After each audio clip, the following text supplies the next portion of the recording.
Hello, my name is Hassan Sorrells, and this is the Leadership Lessons from the Great Books podcast, episode number 26, with our returning guest. He's almost a co-host by this point, drinking out of his Starbucks cup, Dorollo Nixon. How you doing, Dorollo?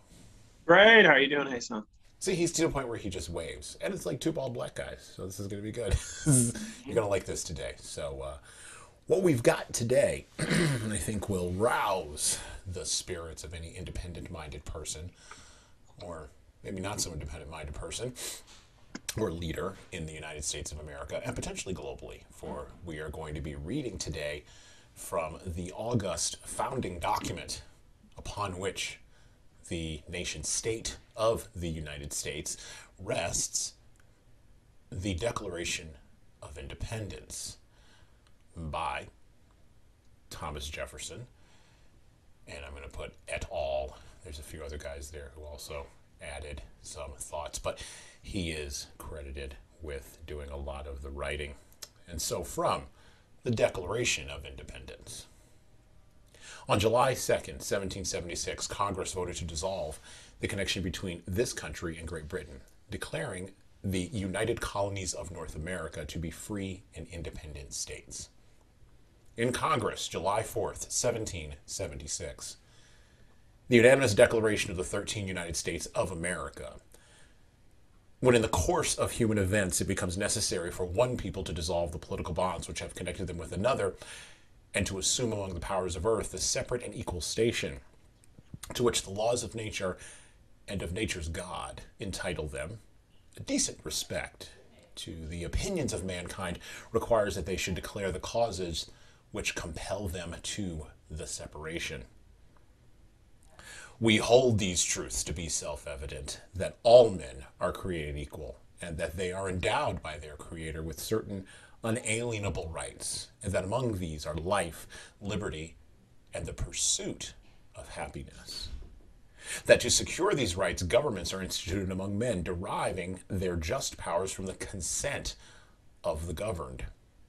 That whenever any form of government becomes destructive of these ends, it is the right of the people to alter or to abolish it, and to institute new government, laying its foundation on such principles and organizing its powers in such form as to them shall seem most likely to affect their safety and happiness.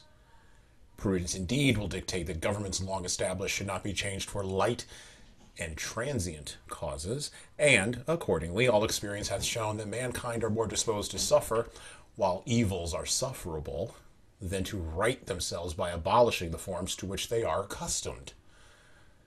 But when a long train of abuses and usurpations, pursuing invariably the same object, evinces a design to reduce them under absolute despotism, it is their right, it is their duty to throw off such government, and to provide new guards for their future security.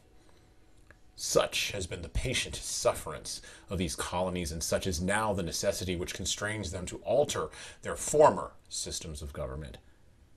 The history of the present King of Great Britain is a history of repeated injuries and usurpations, all having in direct object the establishment of an absolute tyranny over these states. To prove this, that the facts be submitted to a candid world. That's the opening of the Declaration of Independence, and it has been said by others, not from the United States, individuals who tend to observe us, the smart people, the wizards of smart, from Davros going all the way back to Alexis de Tocqueville, that our culture, governmental operations, and even our approach to citizenship, as Dorollo and I were talking before we began this recording, is driven by mostly what appears to be irrational chaos from the outside.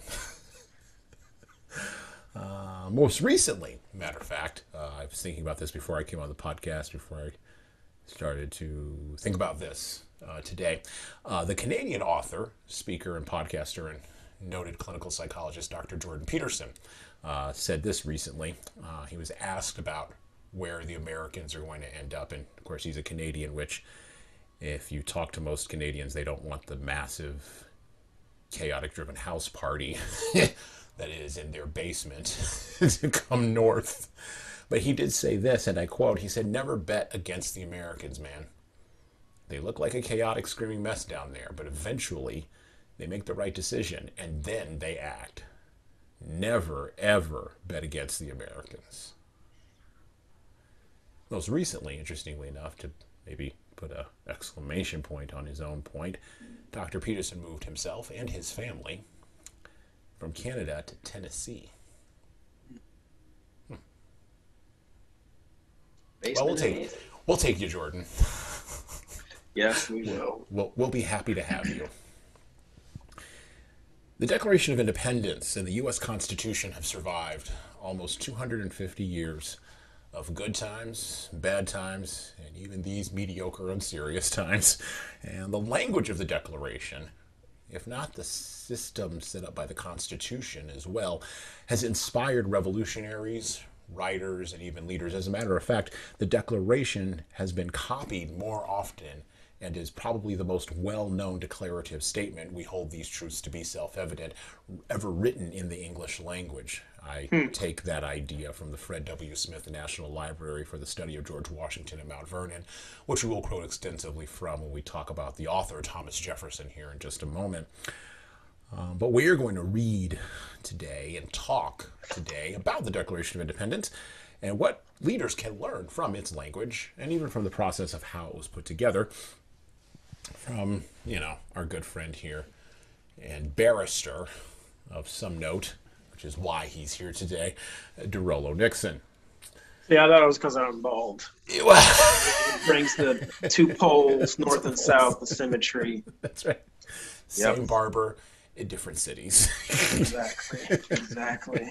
Same cheap barber. There you go. That's right. Well, I've moved up from the 25-cent Bic in my time. Yes, that man gets around. That's right. So tell me, from this, just the opening of the Declaration of Independence, before I jump into the political life of Thomas Jefferson, and I have a whole thing I want to do, because there's a lot of myths about Jefferson. There's a lot of information floating around about him. But let's leave him aside for just a second. What do we take from this first piece? What are some thoughts you have from this first piece of the Declaration of Independence, the Declaration of Independence itself? And of course, we are recording this and we are releasing this in July of 2022, when several momentous cases have come out of the Supreme Court of the United States on prayer, the Second Amendment, and we are not a political podcast. We're talking about this in context of leadership. So, abortion, and pro-life, pro-choice, Roe v. Wade. These are important decisions that have come out of the court. And the court is a direct function of the Constitution, and the Constitution is a direct function of the Declaration of Independence. And the Declaration of Independence is a direct function of Lockean and Hobbesian and Rousseauian thinking. So tell us a little bit about the Declaration, tell us a little bit about the context of it, and what do you think about this as a lawyer, looking at this document? So it's fascinating as a lawyer, right? Because it's a legal document. It's meant to do something legally. It's meant to sever a political connection. And reasons weren't just given. The authors stated that they were going to give reasons, and then they gave reasons. And so that's good legal drafting. They among the things that they drill into your head in law school is the principle of legal writing framework, that you need to tell people what you're going to tell them, and then you tell them, and then you told them what you told them. And so that is basically what Jefferson does here. But anyway, in terms of leadership, the first principle that comes to mind is twofold. One, you need to swing for the fences. Okay, to borrow from baseball, you are not out there to get on base. You're out there to hit the ball out of the park, and then whoever else is on base will get home, and you will too. But you also, at the same time, need to do your homework. And so the writers did their homework. And in preparing for this, I did my homework, because what interests me in my own history reading, there are many layers to what happen in history in general, and also in history writing, in history pedagogy, and how history is taught. And so one of the things that has fascinated me for almost 20 years is the notion of how someone can view what the Americans did. On the one hand, some people say it's a rebellion. On the other hand, people say, no, they had the right to do this. And so my position on the right or lack thereof to do what they did has changed over time. And one of the fascinating things that has informed that change is discovering new information that relates to not just the events, but the legalities. Okay, just to give a little bit more example so that it's not so abstract. In this document, and of course, just as an aside, so I read both the draft Jefferson sent to Congress, and then the draft you read is the one that Congress edited. So I can look at side by side both what Jefferson said and what Congress ultimately ended up publishing. Okay, and there are significant differences. The most obvious significant difference is that there's a whole paragraph about slavery that was just completely excised. And so that's significant. I love that you brought that up, because there were significant geopolitical and historical reasons for excising that entire paragraph. Go ahead. Yeah. Which I'm aware. I am aware of that, by the way. But there were significant reasons for that. Yes. So that part went, and of course that part was written by a man who was a slaveholder on a large scale. Mm-hmm.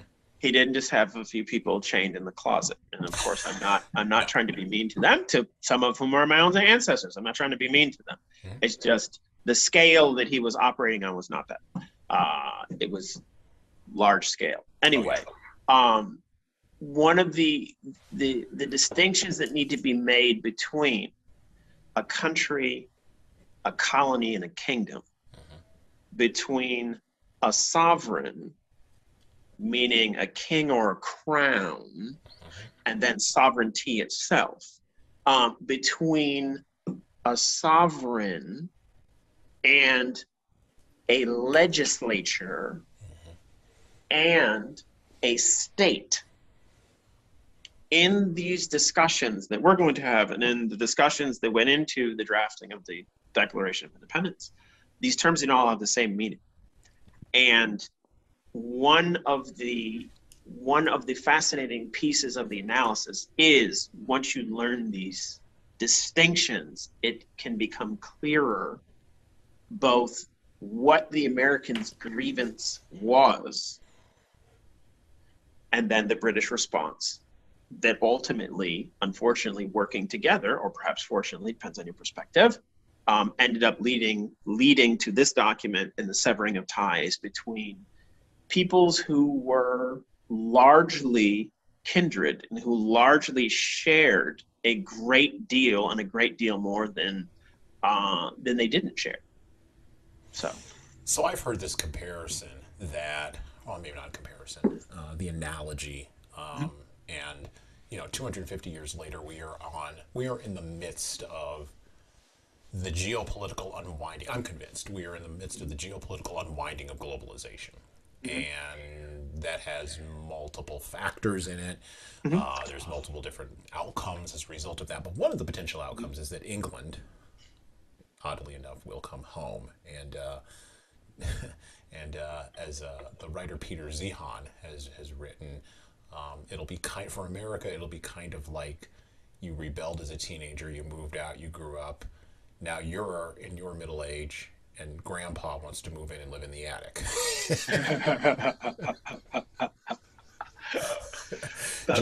Geographically, our attic would be the North Atlantic. That would be our attic.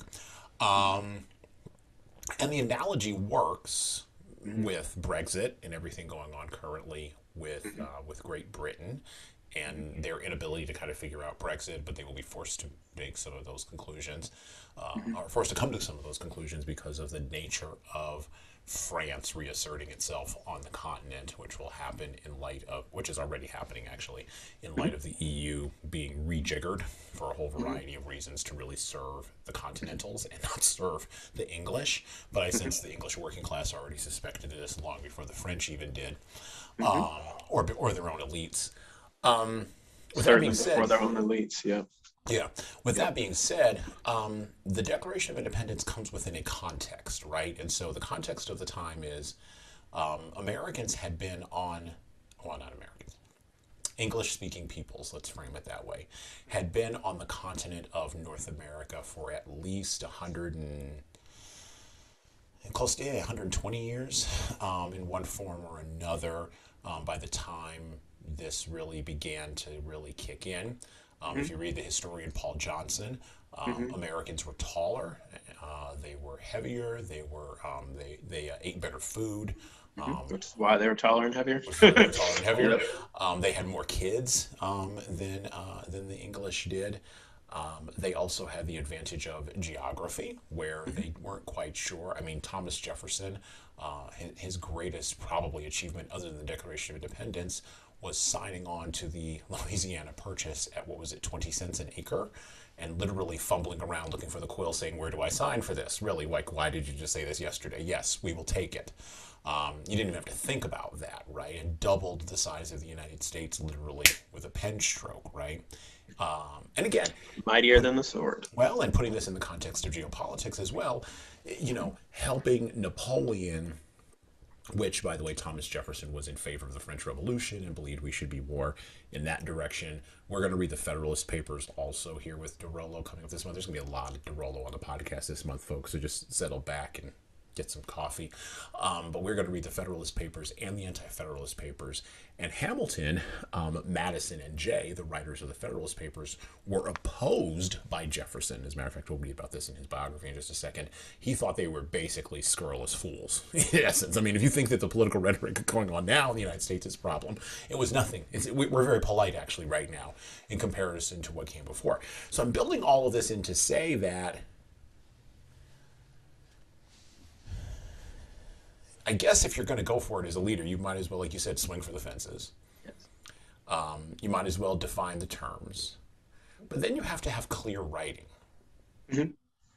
You do have to communicate it clearly. Yeah. And that is something that's amazing about both this document and the U.S. Constitution. As a matter of fact, in a recent Supreme Court ruling, it is noted that the document is designed for average people to read and average people to understand.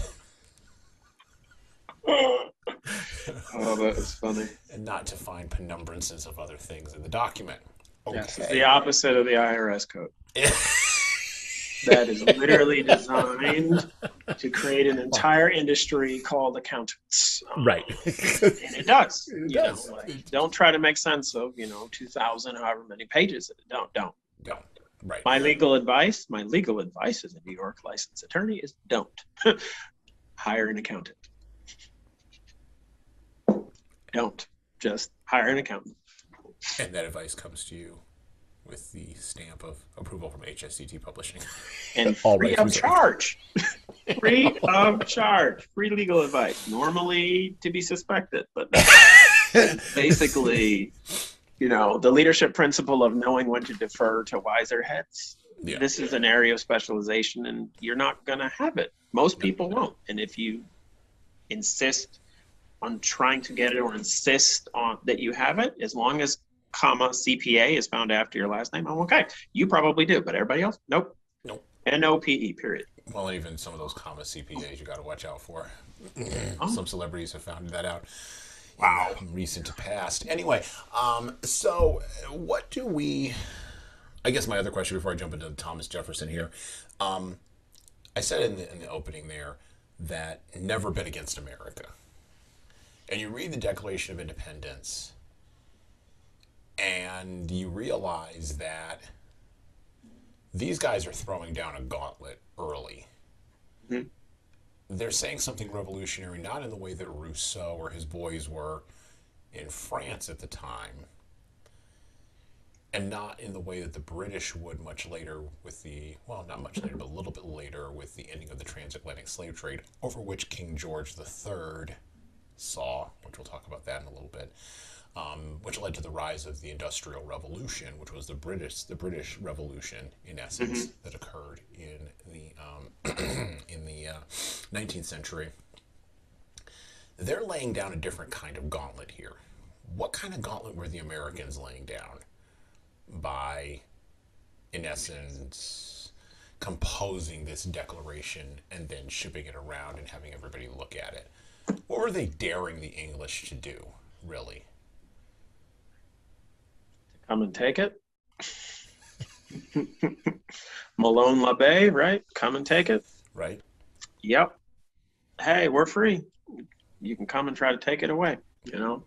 But it's fascinating because back to one of my earlier points.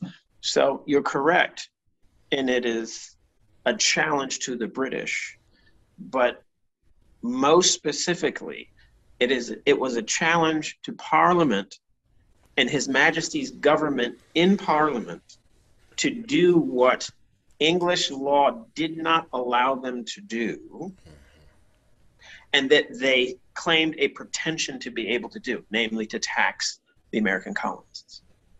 And it took me decades to figure that out, because it just seems axiomatic. Oh, well, they founded they. I mean, who in Parliament immigrated? Right.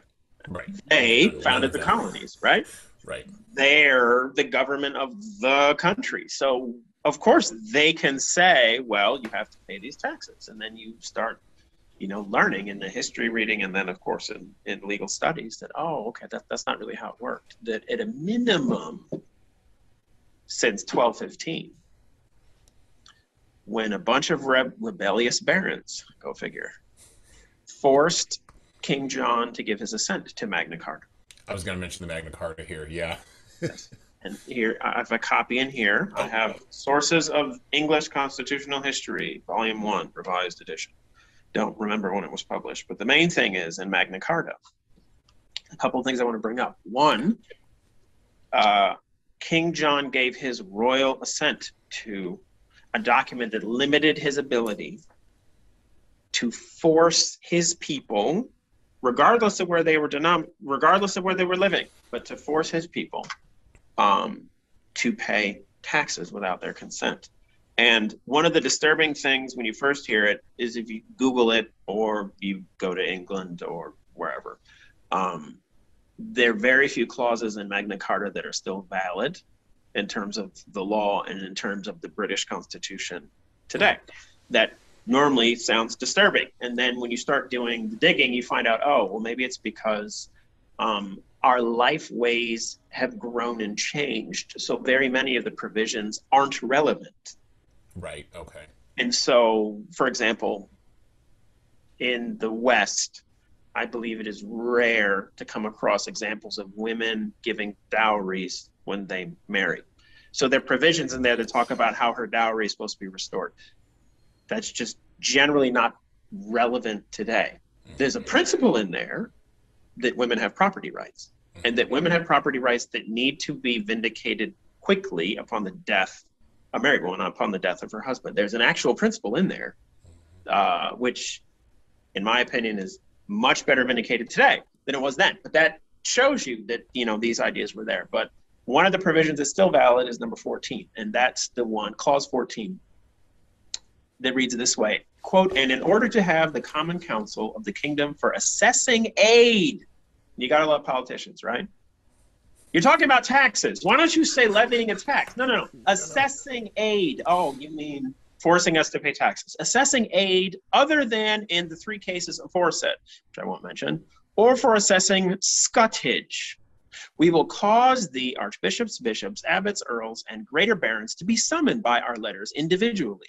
And besides, we will have cause to be summoned in general through our sheriffs and bailiffs, all those who hold of us in chief, for a certain day, namely at the end of 40 days at least, and to a certain place. And in all such letters of summons, we will state the cause of the summons. And when the summons has thus been made, the business assigned for the day shall proceed according to the counsel of those who are present, although summoned may not come. It actually sounds like Robert's Rules of Order. It does, yeah. That reads like, you have notice, okay? Notice is one of the most important due process related rights, okay? Oh, well, we're gonna make this decision. Notice.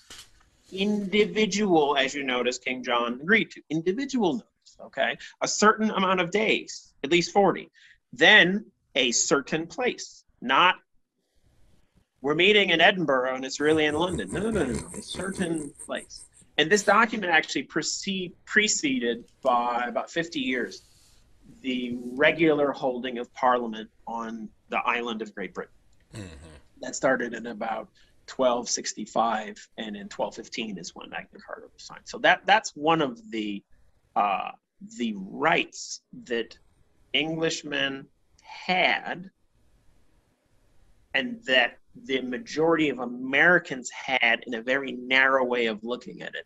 And that was actually foreseeable at the time, okay? Because in the very first clause... Yes, which we'll get to in just a second. I'm done with Magna Carta. In the very first clause, go ahead, yeah. We have also granted to all free men... Just pause there. We have also granted to all free men of our kingdom... Okay, so this is 1215. 1215, okay. So that, I believe, ought to include parts of France, right? Yes, in 1215, and yeah. Normandy, yeah. In the 13th century. Oh, yeah. Still part of the kingdom of the British crown. But anyway, sorry, the English crown. But anyway, for us and our heirs forever. So that goes right down to Her Majesty today, right? Queen Elizabeth II, an heir of King John. All the liberties herein underwritten to be had and held by them and their heirs, of us and our heirs. So this is all legal language, and it's legal language that is in, you learn about it in trusts and estates, okay? This is almost like a will. So this is not just a standard document, okay? But it's meant to be binding forever, and binding on the successors, not only of the sovereign, but of the people of the sovereign's kingdom. So fast forward to 1760 or 1761, James Otis, okay? An American lawyer. Anyway, they understood that they had rights just by being Englishmen, and that included not being able to be taxed by Parliament,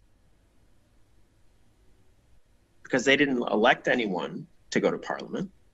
They're not summoned, their representatives aren't summoned to Parliament. Parliament had no authority to tax them. And I'm sure you're going to get to it, but the real crisis, and you know, it's fascinating. When did you realize, Hassan, that when people talk about a crisis, they're usually talking about something that is probably going on for at least a decade or perhaps longer?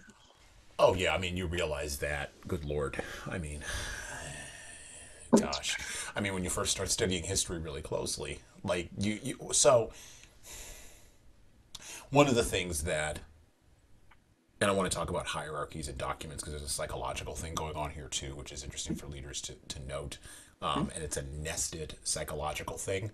But the big thing here initially is putting the sovereign in his place and saying that the sovereign is not bigger than a piece of paper, which is interesting because at the base of Western culture, and I'm not the first person to point this out, but at the basement of Western culture, one of the major bricks in the basement of Western culture is the Bible, which is in essence a collection of books. And in that collection of books, it is indicated that the sovereign is not higher than the highest thing in that book, which is God. So the sovereign's not higher than God. The sovereign's not higher than God. The sovereign's not even higher than a book that represents God. And the sovereign is not higher than a piece of paper that makes reference to a book that references and recognizes the ultimate sovereign nature of a God, or not of a God, of God. Okay. That's a hierarchical ladder there, and I've been thinking a lot lately about Caesar, just sort of in general, not Julius Caesar necessarily, although go back and listen to the podcast where Dorollo and I talk about Julius Caesar by William Shakespeare. Great podcast, 2-hour-long conversation about that. But the nature of sort of where does Caesar really belong, right? And occasionally Caesar gets out of control and Caesar needs to be checked. And this document checks Caesar But going back to this idea of it taking at least 10 years for a crisis to develop, honestly, it takes a generation for people to pay attention because people are so separated from people are separated from the consequences of their actions by time. Time defeats human beings, right? And because we are temporary and our perspective is narrow, extremely narrow, the temporality of our actions and the nature of consequences over the course of time is inherently unclear to us. And so these books, these documents exist to provide a template, because what they say to us is they say there might be something that someone who came before you might know better than you. Mm-hmm. So we're just going to try to give you some wisdom. And that's why we have this book. That's why we have this podcast. We're going to try to give you some wisdom so that you don't have to go through all that garbage. You don't have to have a crisis every 10 years, every single time.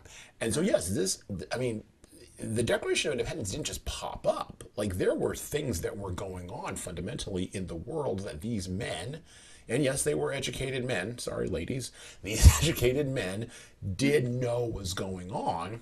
Mm-hmm. And there were moral things, you talk about slavery, that they were struggling with in light of the events that were going on. And I believe fundamentally with the Declaration and then later on with the Constitution, they were trying to create something that would resist the vicissitudes of crisis. Mm-hmm.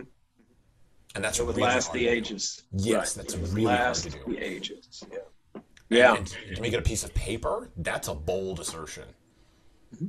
And it's more. Right. I think and I live in Texas, so like there's a place here called there's a society here called the Come and Take It Society, and their logo is an old school cannon. Now in Texas, because we have gun culture, that's basically their focus, right? But the underlying theme, the underlying idea is, yes, come and get some. If you're going to come get some, let's get after it. But it's also the underlying thing underneath there is we win just by entering the field. Mm-hmm. Mm-hmm. We win just by having the guts to step onto the field. And that's something that's fundamentally American, and I think that's why you don't bet against the Americans. They have the guts to step onto the field. I mean, the Japanese general, I think it was Yamamoto, I think it was, was it Yamamoto? Might have been, or somebody in the Japanese high command, just before the launch of Pearl Harbor, was just like, leave the Americans alone. There's got to be a way we can do this without riling them up. Because if we rile them up, heck, I'll even go to Hitler. I mean, Hitler fundamentally believed that if they could crush the English, if the Germans could crush the English and crush the Russians, the Americans would just sue for peace. Just done. Just leave them out. Or Osama bin Laden. The reason that 9/11 occurred was because Osama bin Laden, and he said it out of his own mouth, thought we were a weak horse. Like, you're done. You're dead. You're finished. We can take you. We can punch you in the eye one time, and you will collapse because you're decadent, because all we see is your Hollywood culture. I think people confuse the culture with the Declaration. They confuse the culture with the piece of paper. And these men never did that. They never did that. They separated those two things. And that's what makes this sucker timeless. Yeah, it's tough. It's for the people betting against our nation. What I bet, there always have been. There always have been. No doubt. It's just I don't know how many of them are wise at betting. And I mean, we don't gamble. It's not what we believe. But yeah, there's a principle in gambling that the house always wins. Right. In the end, if you gamble long enough, you will lose to the house. That's how the system is set up. And so, in my view, again, not as a gambler, the sophisticated ones need to know how to enter, and they need an exit strategy. That's right. Because the only way you're going to beat the house is if you end before the end, because the house is going to win. And so, in my view, that's part of how successful gambling works. And again, I don't do it. I don't condone it. It's just, I mean, people are free to, but you could also just hand me money. Like, you're free to just do what you want with it. Send all your money to Dorollo Nixon. For free, right? Gifts. not tax deductible. No, Anyway, getting back to that. I think the people betting against our nation reckon in this way. Okay, so they're young, they have a lot of power, they have a lot of money, but they're young. They have not been around for thousands of years like some nations. Like the Egyptian nation has been around for thousands of years. The Chinese nation has been around for thousands of years. Each of those places has successor states as you go backwards, preceding states that literally go for millennia, and we don't. So there are just certain considerations when you can look thousands of years back and thus thousands of years ahead, or project thousands of years ahead. You can look at trends in a different way, and so I suspect that they're betting on our unwillingness to live peacefully beside each other, holding different values and wanting different things, and not tearing ourselves apart. Yes. I don't bet on us being invaded successfully. I don't. Not at present. I don't expect that to happen. I hope that doesn't happen. But I think it's someone betting wisely against our nation would know not to do that. For example, the examples you just brought up, from the Third Reich and from, the Imperial Japanese High Command. Leave them alone. Right. But somebody with malicious intent could say, just wait, just leave them alone. They're going to tear each other apart. They're armed to the teeth. They're going to tear each other apart. Right. And then we can come in and we can get the pickings. Mm-hmm. And so my concern for both the near and the far future is, how do we foster the type of culture and the type of society that helps people live side by side and work side by side with people with whom you don't agree, and do that peacefully? Because if that's not done, eventually, there's going to be enough fuel for the fire. It's just going to be the right kind of spark, and then here we are. Yeah. And it's painful. It's very painful. Now, one of the historians I read, his name is Colin Woodard, and he's written, I think, very insightfully and very well about how there have been that at the time of the founding in 1776, there were actually multiple American nations.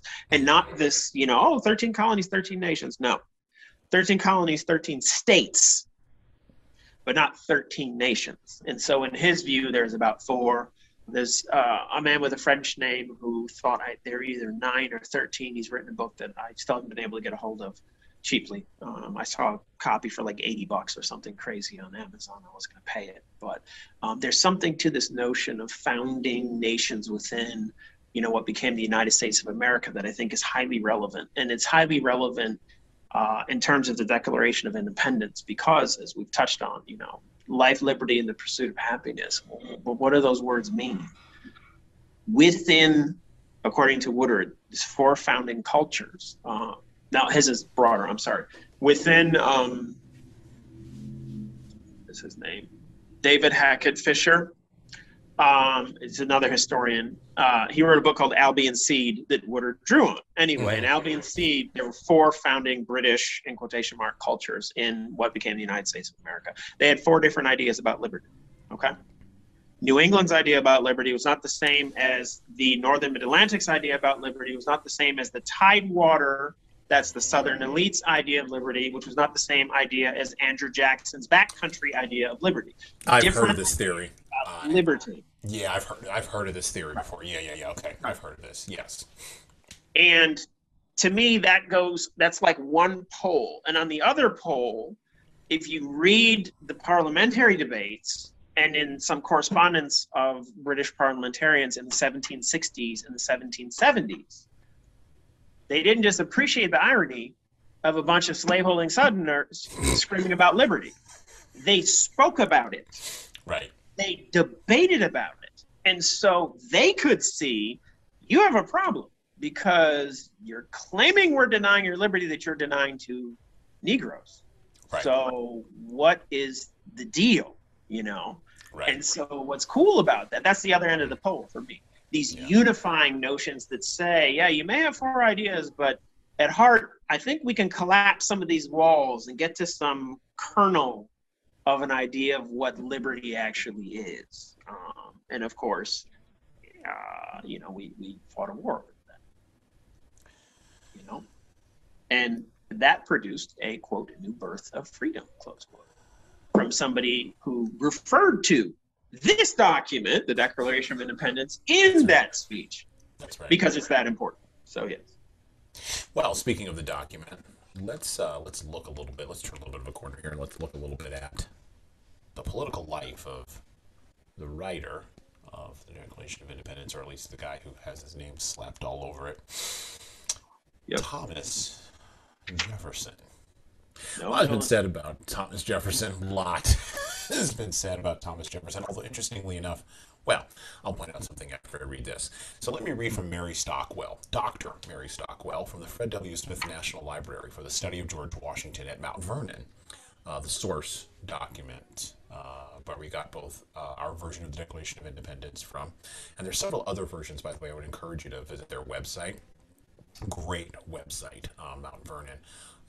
The Mount Vernon Library there has all of George Washington's papers, and that is also from where we pulled the Thanksgiving Day proclamation that we run on the podcast every Thanksgiving Day from, of course, the pen of George Washington. So, and I quote extensively from Dr. Mary Stockwell. Martha Washington often recalled the two saddest days in her life. The first was December 14th, 1799, when her husband died. The second was in January 1801, when Thomas Jefferson visited Mount Vernon. As a close friend explained, quote, she assured a party of gentlemen, of which I was one, that next to the loss of her husband, Jefferson's visit was, quote, the most painful occurrence of her life, unquote. She had come to dislike Jefferson for his frequent attacks on President George Washington as a monarchist bent on destroying the rule of the people and a senile follower of the policies of your friend and mine, Alexander Hamilton.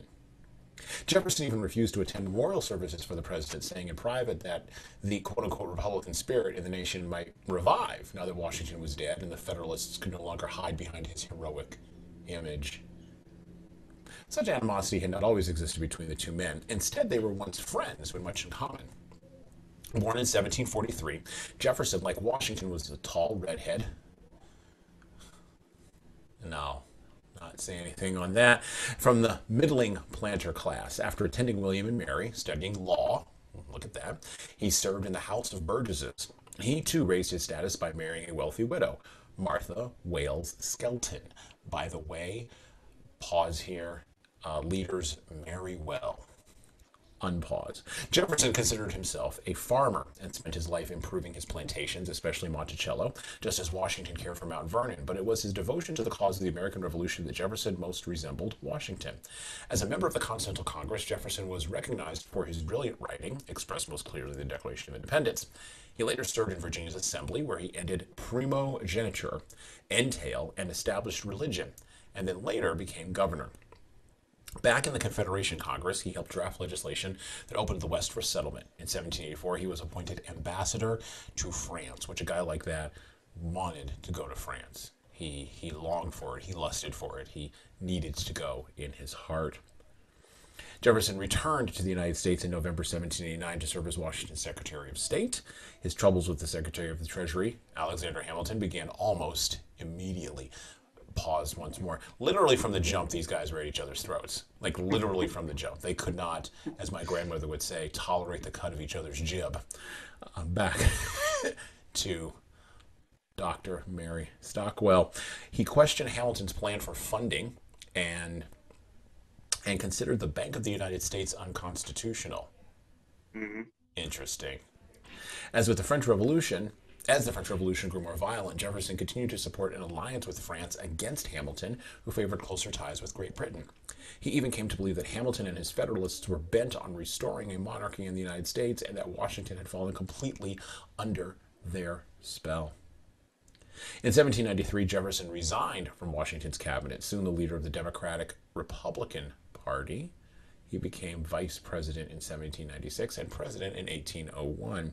In his inaugural address, he called Washington, quote, "our first and greatest revolutionary character, whose preeminent services has entitled him to first place in his country's love," unquote. Back at Mount Vernon, Martha Washington dismissed Jefferson's sarcastic remarks, claiming his election was the greatest misfortune our nation has ever experienced, proving that political hyperbole, Dr. Stockwell did not write this to say son, proving that political hyperbole is nothing new to 2022. Jefferson served for 2 terms.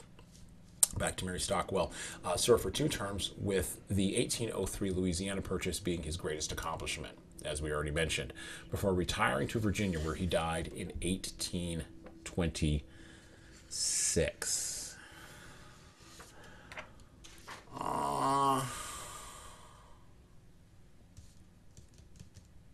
Let's read what Jefferson wrote there before we jog off to him a little bit. Back to the Declaration of Independence. So they're going to start listing now all the things that that they are declaring against has done after that rousing opening. He has refused his assent to laws, the most wholesome and necessary for the public good. He has forbidden his governors to pass laws of immediate and pressing importance unless suspended in their operation until his assent should be obtained, and when so suspended, he has utterly neglected to attend them. He has refused to pass other laws for the accommodation of large districts of people, unless those people would relinquish the right of representation in the legislature, a right inestimable to them and formidable to tyrants only. He has called together legislative bodies at places unusual, uncomfortable, and distant from the depository of their public records for the sole purpose of fatiguing them into compliance with his measures. By the way, pause. This is exactly a reference to the Magna Carta. Unpause. He has dissolved representative houses repeatedly for opposing with manly firmness his invasions on the rights of the people. He has refused for a long time after such dissolutions to cause others to be elected, whereby the legislative powers, incapable of annihilation, have returned to the people at large for their exercise, the state remaining in the meantime exposed to all the dangers of invasion from without and convulsions within. He has endeavored to prevent the population of these states for that purpose, obstructing the laws for naturalization of foreigners, refusing to pass others to encourage their migrations hither, and raising the conditions of new appropriations of lands. He has obstructed the administration of justice by refusing his assent to laws for establishing judiciary powers. He has made judges dependent on his will alone for the tenure of their offices and amount and payment of their salaries. He has erected a multitude of new offices and sent hither swarms of officers to harass our people and eat out their substance. He has kept among us in times of peace standing armies without the consent of our legislatures. He has affected to render the military independent of and superior to civil power. He has combined with others to subject us to a jurisdiction foreign to our Constitution and unacknowledged by our laws, giving his assent to their acts of pretended legislation. If that ain't a list of grievances thought up by a guy who was more comfortable with Frenchmen than he was maybe with his own people. Or would be, right? He would be more Would be. comfortable. So I'm going to ask a question here. Should you ever piss off a ginger? When he writes like this, no. Clearly Jefferson, and it wasn't just him alone. I mean, there were probably about anywhere between 10 to 12 contributors to this document. Benjamin Franklin had a hand in it, and John Adams. John Adams, Hamilton didn't, only because he was late to the game on independence. He didn't really see the. Speaking of playing poker, he didn't see where the bet was going, and I think Hamilton was kind of really focused on that. By the way, this is not the Hamilton. Well, no, I'm just gonna leave that aside for just a second. Jefferson didn't get any fancy musicals about him. This is interesting. Not yet, anyway.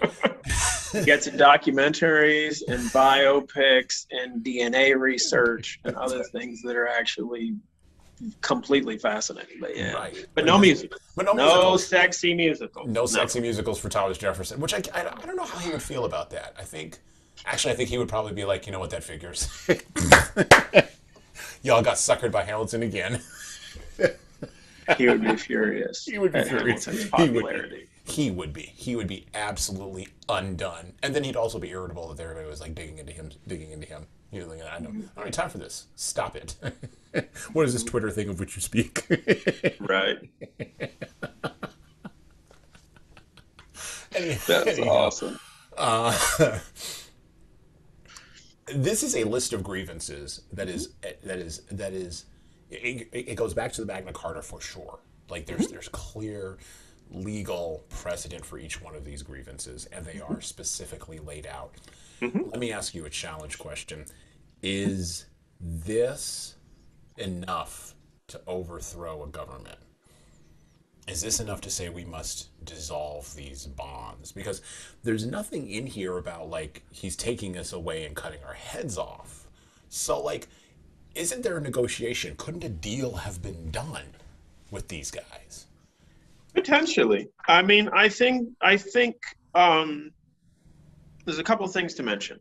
So the paragraph in which you ended is a reference to Parliament, okay?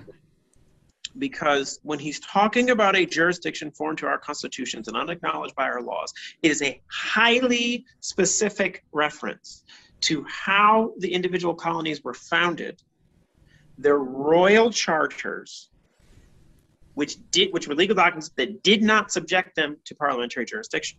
So they're claiming, and some of it is a little bit of sleight of hand, as it were, but they're basically saying we have this connection to the crown. We do not have a connection to Parliament, other than what Parliament has the pretension to claim. And there's a specific act, I believe it was from 1766, called the Declaration Act, okay, in which Parliament declared it had the right to legislate over the American colonies, okay? Now, if you go back to the second paragraph of this document, the one that begins, when in the course of human events, the thing that got my attention is the verb to assume.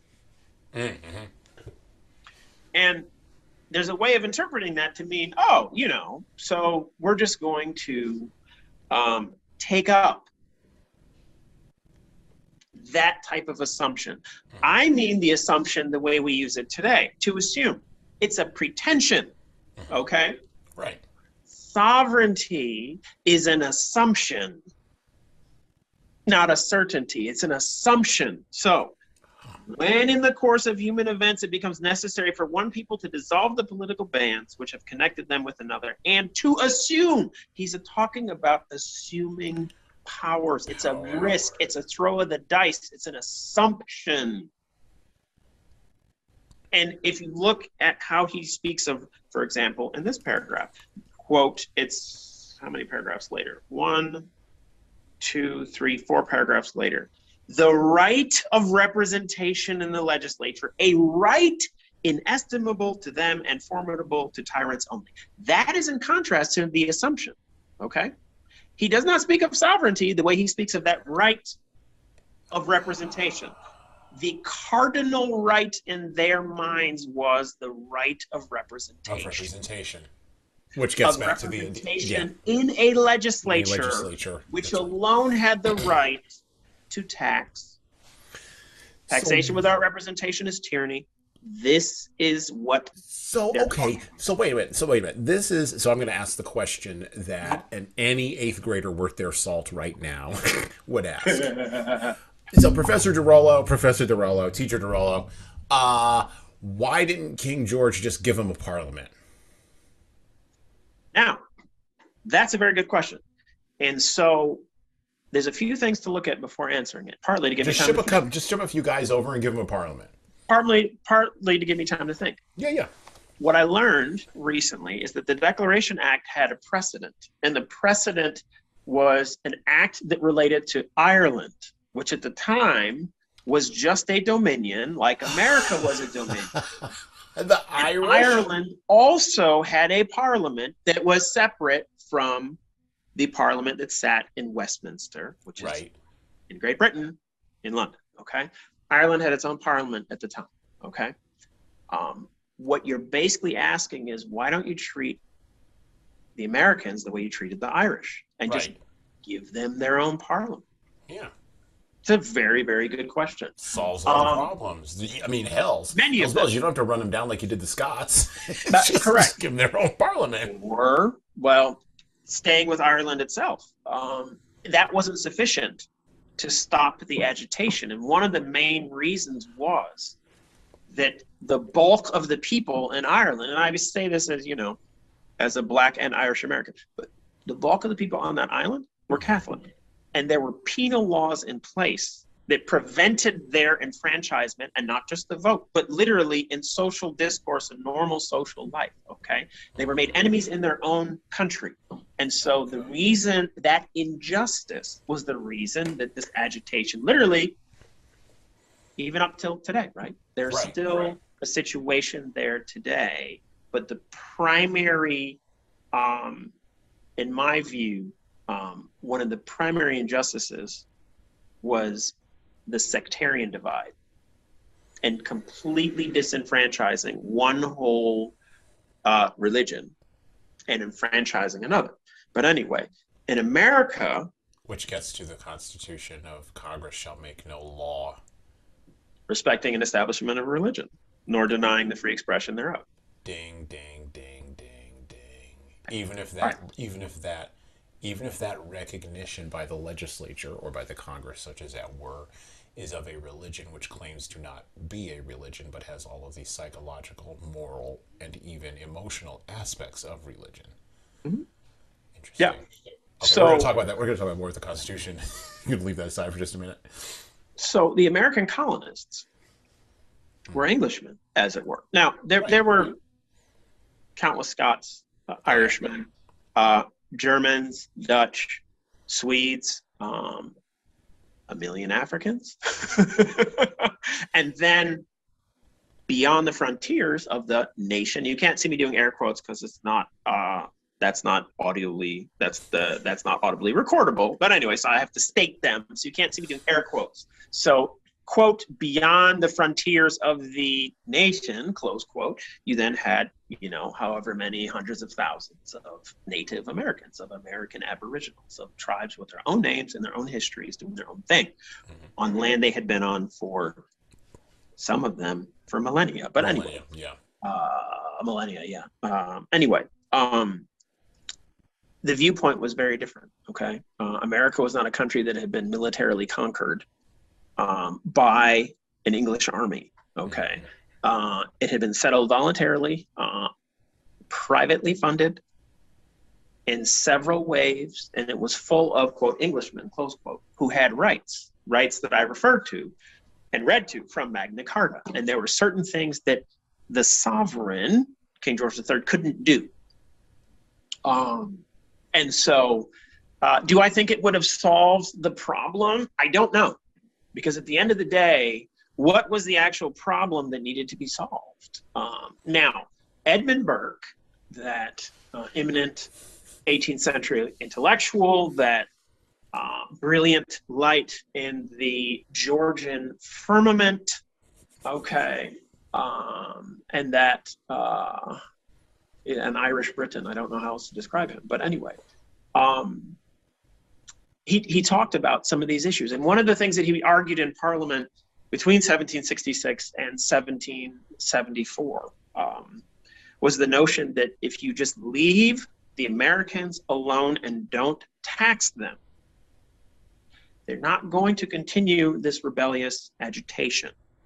And he was able to demonstrate, in 1774, he was able to demonstrate that when we repealed the Stamp Act in 1766, and he said this as a member of Parliament. So when we, Parliament, repealed the Stamp Act in 1766, the agitation stopped. But they just couldn't leave well enough alone, you know. And so for those of you looking for the hand of God in history, why couldn't Parliament just leave them alone? Why did Parliament insist on trying to tax the Americans without enfranchising the Americans at the same time? I don't know. I don't know. But we have a country in part because they just couldn't leave it alone. They just had to keep poking. So I think, and it finally got to the Americans. I think I have an idea of why they couldn't leave it well enough alone. And I don't think it just had to do with Parliament. I think if it was just Parliament alone, a deal could have been done. I think Burke would have done a deal. Burke would have done a deal with the Americans. It would have been fine. He could have led on that. I think there's another player in here we have to consider. And that is the he in question in the Declaration of Independence, and that is the King of England at the time, King George III. Now, no matter what the popular musical Hamilton, which we've already mentioned a couple times, may tell you about King George III, and it is interesting that Jefferson doesn't get a musical. Anyway, George III wasn't a simpering, prancing coward. He wasn't that guy. He wasn't even a simpering, prancing tyrant. And that's one of the worst things about the Hamilton musical is they kind of reduce King George III to this like tyrannical 12-year-old or tyrannical 2-year-old. And that's not what that guy was. He was a monarch. And when you go and you read, if you want to go read about King George III on Wikipedia, you can. But dude was a dude. Or Andrew Roberts' book. The British historian Andrew Roberts just came out with a book on George III, I believe last year. Yeah. Dude was a stud. He was I won't say he was a man's man, but he for sure knew what he was. He was a sovereign with all that entailed. And I know that Americans struggle with this idea because we just do. That's just the nature of, well, it's the nature of the outgrowth of the Declaration of Independence. Our natural posture, which is why we struggle with elites in our country, our natural posture is to look for their feet of clay and then hammer on it mercilessly until they fall over. Because they will. Because they will. They will. And you're referring to equality. It is in the water we drink and the air we breathe. The air we breathe. Oh, I'm going even further than that. I think we live in our idol is now egalitarianism. I used to think the idol was freedom, but I think the idol is we've idolized egalitarianism, which is always a bad idea. The idol part, not the egalitarianism part. I think when you look at King George III, he oversaw the defeat of wars, or oversaw the end of the wars in Europe against Napoleon. And Napoleon was no slouch at the time. At the Battle of Waterloo in 1815, he oversaw that. He also, interestingly enough, in 1807, which you talk about slavery being brought up as the hypocritical sort of needle in the haystack, or maybe not needle in the haystack, chink in the armor of Americans' conception of liberty. In 1807, King George oversaw the banning of the transatlantic slave trade with the British Empire. He was proud and monarchical, and from near everything I can read, he was incredibly arrogant. And well, he was a king. He was a king. And, he was a king. He was a king. And so, but he fundamentally understood how to hold power in a world driven by monarchy. And again, that's a world we do not understand because we in the 2022 live in a post monarchical world where the only monarchies we see are either that lovely old lady in England, or someone who's getting overthrown by a military junta in some country that we've never heard of. I'm thinking of Malaysia right now, where their queen, I believe, if I remember correctly, might be their prime minister, but it's someone in their governmental system is now under house arrest and has been moved to a prison. And they've cut off, and they've been cutting off the internet. So you get really clear information about what's going on. I think This off is the internet. Oh God! But this is what we live in, right? This is what we live in now, and so Yes. We understand dictatorships. We don't understand monarchies. we don't understand monarchies, and so monarchies, the he that's referred to in here, and the level of vituperation against the he that is in each one of these boom, boom, boom, boom, boom listed complaints that are, as Dorollo pointed out, legally clearly written out here, and are explained. We don't understand the emotion that was behind these. We don't understand the level of people feeling like this was the game, and they had to win it, and they had to set the rules. Otherwise, this big scary dude was going to come over and bother them. Yes, and send armies to do so. And send armies to do so. And they already had some there. Correct. And fundamentally, I one of the things I recognize about King George III is that fundamentally he was pragmatic. And you see that in evidence in a quote, which I thought was interesting, that he told John Adams, the newly appointed American minister to London in 1785. He said, and I quote, "I was the last to consent to the separation, but the separation having been made and having become inevitable, I have always said, as I say now, that I would be the first to meet the friendship of the United States as an independent power." Close quote. You don't get there without being pragmatic. Or being humbled, but yes. Or that. I don't know if I agree that he was pragmatic. I mean, I know he wasn't an idiot. I have a biography. You can be pragmatic and be arrogant. Like you can those two things can do sometimes go hand in hand. It can, but something's got to make the arrogance, like, it's got to be deflated a bit, I think, right, before the arrogant leader is willing to step down. So it's interesting that, as an aside, this being a podcast about leadership, it's interesting that we're talking about these aspects of leadership. I hadn't foreseen this. I think this is great. So yes, I do think that deflating needs to happen before certain leadership can actually take effect.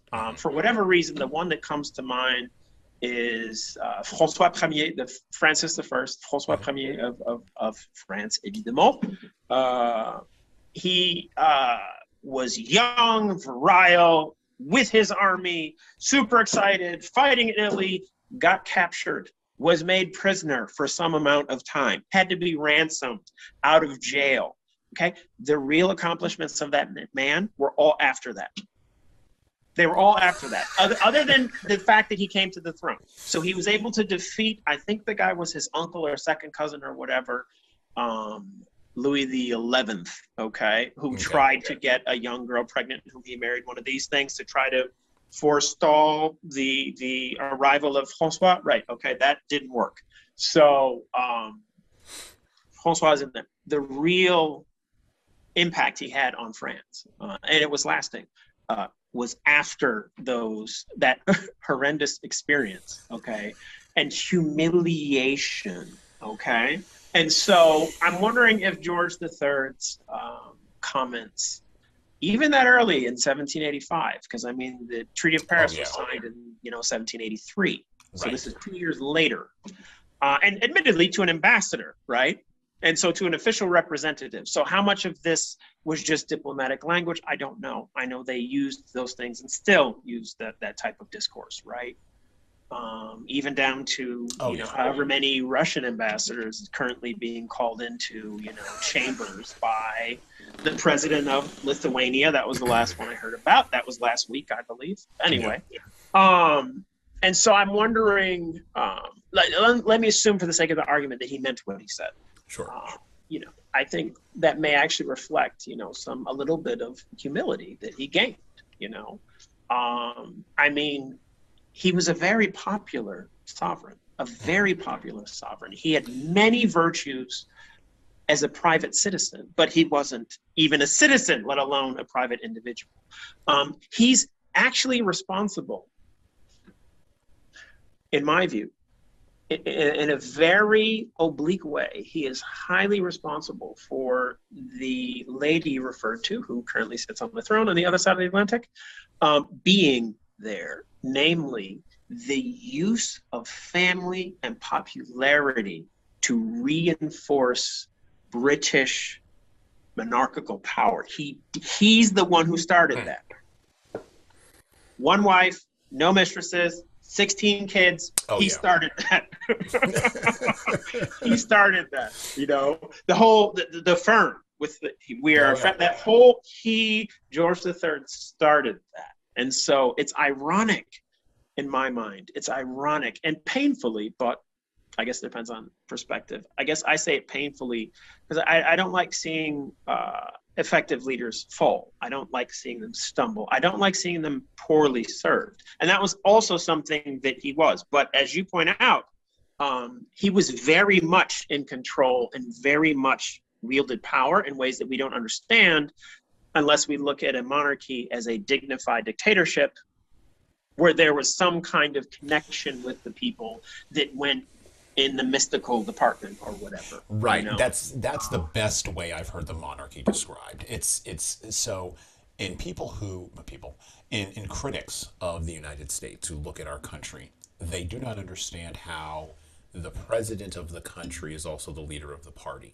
and is also the leader of the government. That's ridiculous to them because in a monarchical system, the prime minister is head of the government, may not necessarily be head of the party.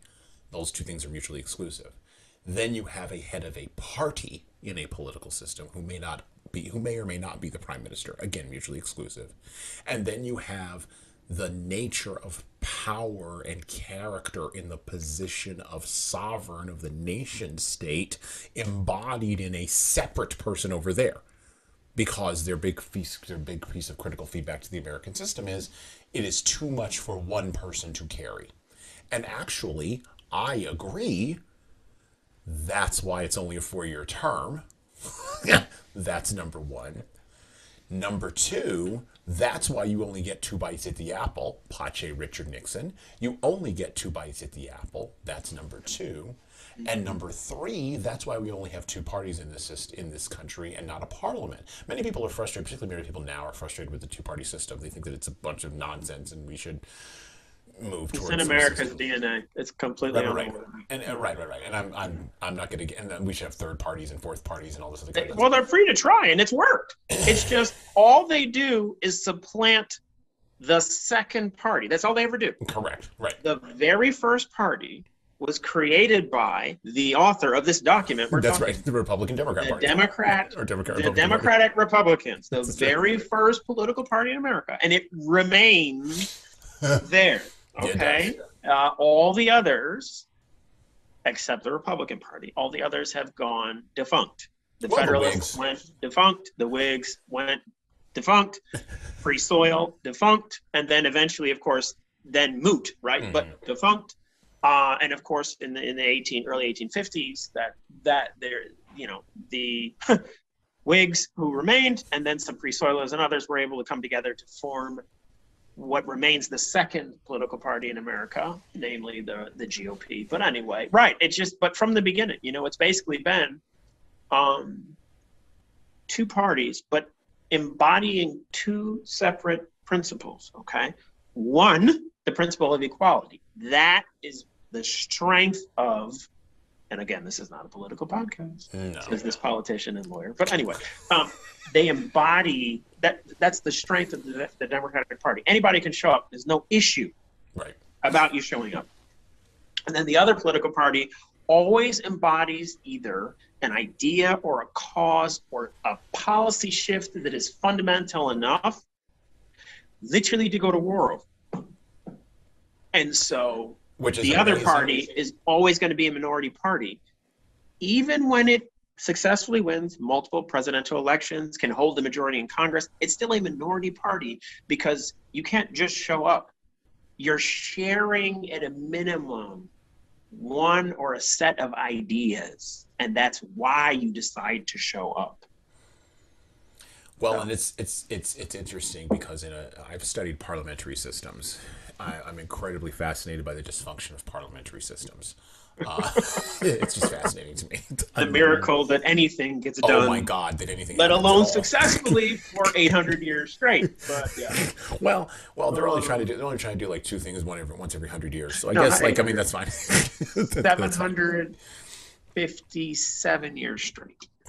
It's 1265 to 2022. But you've got a system where, and this is the difference. This is the fundamental difference between our system based on the Declaration of Independence and the Constitution, the nation-state documents of the United States. We only need 2 documents, under 10 pages. You can stack it literally in one hand. And everybody else everywhere else, which is why, by the way, no other country in the world has copied the U.S. Constitution. Interesting. No other country in the world. It's interesting. And the reason why is because the concept of a sovereign that goes away, whose power is not based on, as Dorollo said, the nature of birth or genetics, but instead is based on, and I would even argue the Democratic Republican Party with Thomas Jefferson was even based on that, but I'll go a step further away from that for just a second, is based instead on an idea. A human being cannot fully embody an idea. And in a parliamentary system, what winds up happening is because they've split the idea, or they split the sovereign, they've split the governmental ruling power, and they split the figurehead away from each other. In a parliamentary system, every man in that country believes they can be one of those heads. And it's a fundamental cultural thing. So if I have my own pet problem that I want to see solved in a parliamentary system, all I have to do is go get a bunch of signatures and boom, I have a party. I literally get 50 people to sign a piece of paper. I've got a party, and if I win in some parliamentary systems, if I win 1% of the vote, I get a seat. That's insane. That's insane. Dysfunctional, right? Well, right, which is why I say Certainly dysfunctional. I'm fascinated by the dysfunctions where you can, like you saw this recently in the Canadian elections. They recalled Trudeau. Boris Johnson just got recalled as of this podcast recording, and is now fighting to sort of pull together a, I love it how they say it in the parliamentary systems, a governing coalition. Love that terminology. But they won't, because they don't want to say out loud, oh, Macron just faced this in France. Like, what they don't want to say is this: you couldn't hold together the dysfunction enough to get everybody on the same page to get anything done. Because it's every man for himself in a parliamentary system, and devil take the hindmost. And psychologically what this does is it sets people up with the idea that they can be their own sovereign and their own king in their own place, which is good if you are operating underneath a millennial-long monarchical-based system. And the second you break from that, as it says at the beginning, I love this piece. I'm going to revisit this. As it says at the beginning of the Declaration of Independence, yes, you can hear my Declaration of Independence wrapping around, as it says here.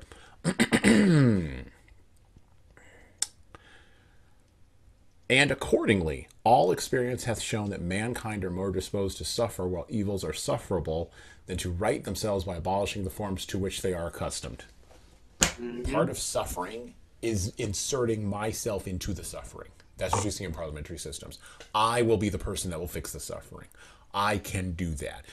Our system fundamentally has no space for that sort of energy. You can make an argument that the legislature does. You can make an argument that maybe the executive should have embodied that power. But again, Washington set the mode for every executive moving forward up until, I would assert, Lincoln. And then from Lincoln all the way up to Roosevelt. And then from Roosevelt we get to where we are now. I think those were the 3 big sort of seismic shifts in the executive, and we can argue about presidents later on. But I think we'll get to the Federalist Papers. But I think those are the 3 big shifts in the conception of what the executive really could do. If there has to be 3, then I agree. And there could be more. I mean, we could expand the franchise if you would like. But I think those are the big 3 pillars. I think there's some really strong arguments to be made there about some continuity of thought in the executive. But what the Constitution and fundamentally the Declaration of Independence did, because it was based in the Magna Carta, is this. it grounded everything in the legislature. It grounded everything in the legislature. And it said that the judiciary is interesting, but not particularly relevant. Judges are interesting, but they can get to be tyrannical. So we're going to leave that over there. The executive, as Thomas Jefferson, kind of pushed back on Washington, we don't want a monarch. Go away. Okay. Yep. All right. So for many years between Washington and I would argue probably the tide started turning a little bit with Andrew Jackson, but from Washington all the way up to Lincoln, the executive was very weak. Like there was very little the executive could do short of being a representative of America, and it was because of Jefferson's ideas that are embedded in this declaration. But the legislature was supposed to be where it was at. And that is because fundamentally what the Declaration of Independence is doing is it is building a republic, not a democracy. Not a democracy. I want to be very clear on that. And when we look at the back end of the complaints from Thomas Jefferson in the Declaration of Independence, you will see what I am talking about. Back to the Declaration of Independence. For quartering large bodies of armed troops among us, for protecting them by mock trial from punishment for any murders which they should commit on the inhabitants of these states, for cutting off our trade with all parts of the world, for imposing taxes on us without our consent, for depriving us in many cases of the benefit of trial by jury, for transporting us beyond seas to be tried for pretended offenses, for abolishing the free system of English laws in a neighboring province, establishing therein an arbitrary government and enlarging its boundaries so as to render it at once an example and fit instrument for introducing the same absolute rule into these colonies. By the way, pause. That's Canada. Yes, it's about the Quebec Act. The Quebecois. Back to the Declaration of Independence. For taking away our charters, abolishing our most valuable laws, and altering fundamentally the forms of our government. For suspending our own legislatures and declaring themselves invested with power to legislate for us in all cases whatsoever. He has abdicated government here by declaring us out of his protection and waging war against us. He has plundered our seas, ravaged our coasts, burnt our towns, and destroyed the lives of our people. He is at this time transporting large armies of foreign mercenaries to complete the works of death, desolation, and tyranny, already begun with circumstances of cruelty and perfidy, love that word, scarcely paralleled in the most barbarous ages, and totally unworthy the head of a civilized nation. He has constrained our fellow citizens, taken captive on the high seas, to bear arms against their country, to become the executioners of their friends and brethren, or to fall themselves by their hands. He has excited domestic insurrections among us, and has thus endeavored to bring on the inhabitants of our frontiers, and here we go, the merciless Indian savages whose known rule of warfare is an undistinguished destruction of all ages, sexes, not genders, kids, sexes and conditions. Pause there for just a second. Before the great ellipsis. Before the great ellipsis. We don't like the fact that our founding fathers held cultural views on race, gender, and class that we now find to be distasteful. We dislike that, which is why we tend to pause at the "we hold these truths to be self-evident" part, and then we try to skip all the way over to the end. And we shouldn't. Because these guys were 18th century guys. Mm-hmm. One of the things that leaders have to do is they have to contextualize the world. We're going to engage in a process. I've already started kind of outlining this. When we look at the Constitution, the Federalist Papers and the Anti-Federalist Papers, we're going to engage in something called constitutional hermeneutics. We're going to look at the context of the Constitution, and we're going to look at the context of what it was in. But we also have to look at, in both of these founding documents, the context of the Declaration of Independence. Did these guys hold slaves? Yes, sir, Bob. Some of them did. Some of them did. Did feminism exist in 1785 or in 1776? Hell no, not in the form that you're thinking of, late 20th century feminism. Proto-feminists did, and it was good. Proto-feminists did. Like Abigail Adams. There you go. Like even Mary Wollstonecraft. That's right. Right. But there were women out there saying, don't treat me like this. That's right. It was. I don't deserve it. It was the beginning of things. were we about to embark on, how can I put this? I don't want to use the word genocide because I think that is a loaded term. I don't believe that. Were we poised to have a reckoning with the native cultures who had been here a millennial, more than a millennia? Yes, absolutely, for sure, we were.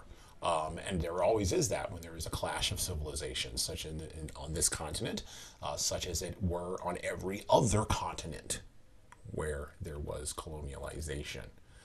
Does this mean we should be proud about these things? No, it means we should acknowledge the facts of history, not be hidebound by guilt, and move forward.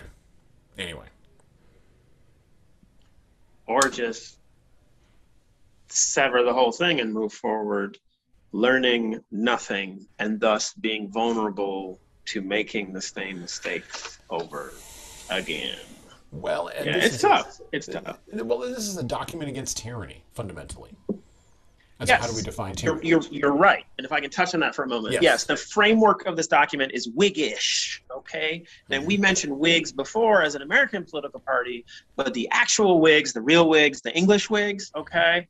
Not to be confused with a band called the Afghan Whigs. I couldn't not say that fun because when else does it ever come up? But anyway, they are good. Where else are you going to drop the Afghan Whigs instead of a podcast? Don't know.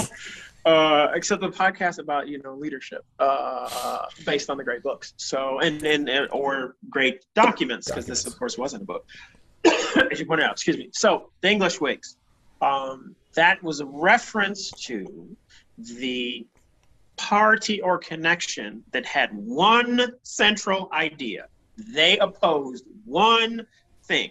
Okay, absolute arbitrary government. That's what they opposed. The raison d'etre of that party was to take, at the time, the English sovereign and make him subject to English law. That was the function. And then after they succeeded in that in the Glorious Revolution of 1689, which was the real forerunner of the American Revolution less than 100 years later. Here's something I learned from Woodard, and then I'm going to carry on with my point. That war was actually fought in North America also. I did not know that till I read Woodard's book. There were actual battles in 1688, 1689, that era, in North America. I didn't know that. I did not know that either. That's interesting. Okay. But I think I have to back it up slightly. So let's make it 1640 to 1689, because prior to the Glorious Revolution, there was the Stewart Restoration, which occurred in 1660/1661. And prior to that was the Cromwellian interregnum. And so battles from... that great old barrister. Right. Exactly. And landowner from Northeast England. Yes. East England, not Northeast England. Wasn't from that far north.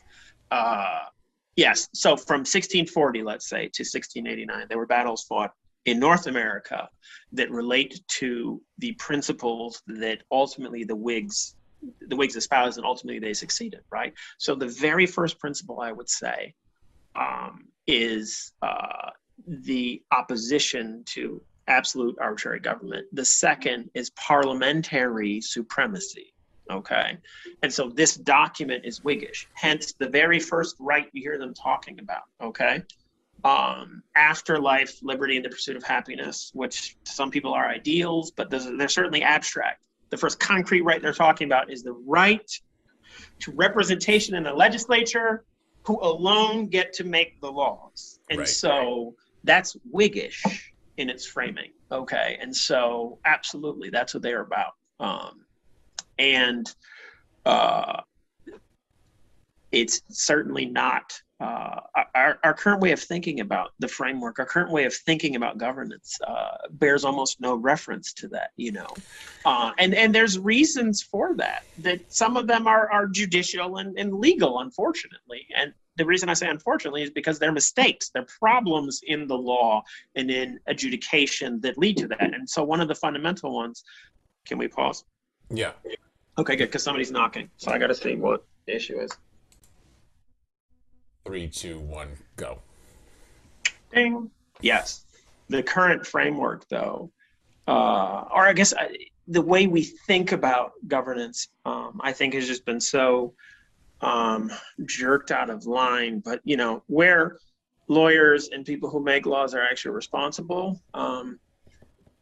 In Jefferson's day, if you had a law, a legislature passed it, and that was it. In our day, most of the rules that regulate how Americans do what they do not originate in legislatures. They're administrative regulations that come from executive bodies, like the Treasury Department, like the Social Security Administration, you know. And so because of that, the importance of the legislature is very, very hard to really get a finger on. And I think that's a practical way we live it. An impractical way that we live it is how we go to war. Because they used to, well, I mean, forget they used to, and it's in Article 1 of the Constitution. War powers reside with Congress. Congress has to declare war. Well, that's all well and good until you come into an era where the technology enables somebody to attack you and nobody cares about a declaration. Then what do you do? Right. And, you know, Congress passed the War Powers Act, blah, blah, blah.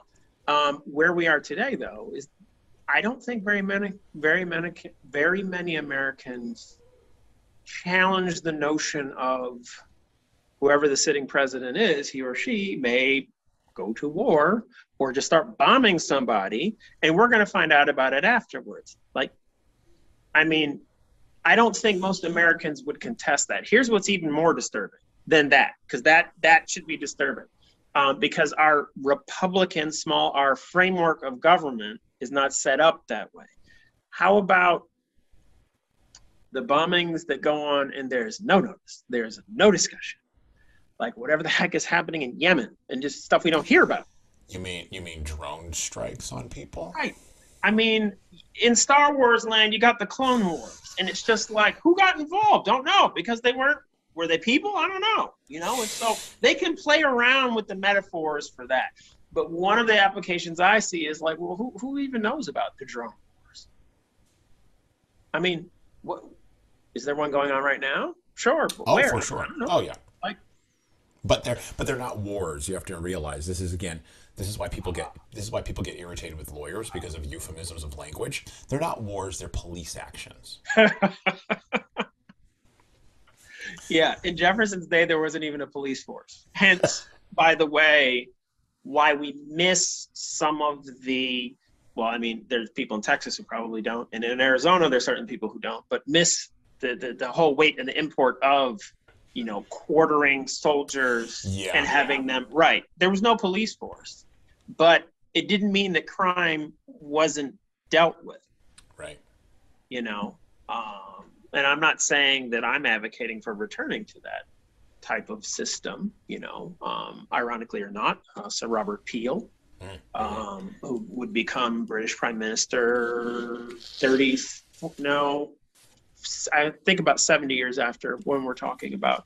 But anyway, was responsible for creating the Metropolitan Police Force in London, you know, the first modern police force, at least in the Western world, that actually had method and principle, and it was a professional body. He did a very good job of that. And so, you know, that started. But, you know, even as late as 1914, they didn't use firearms.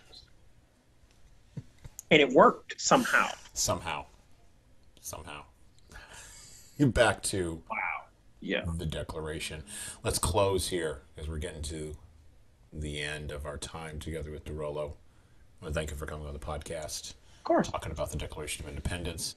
Again, there's going to be a lot of Dorollo this month, so go out and get your own self a copy of the Declaration of Independence. Go out and get yourself a copy of the pamphlet that has. And usually the Declaration of Independence is packaged with something else. My copy that I have is packaged with a copy of the Federalist Papers, the Articles of the Confederation, or the Articles of Confederacy, sorry, and a copy of the U.S. Constitution. Every American should own a copy of the Declaration of Independence and the Constitution. Every American should read it. It's designed to be read by every American. Mm-hmm. From the end of the Declaration of Independence, and I quote, "In every stage of these oppressions, we have petitioned for redress in the most humble terms.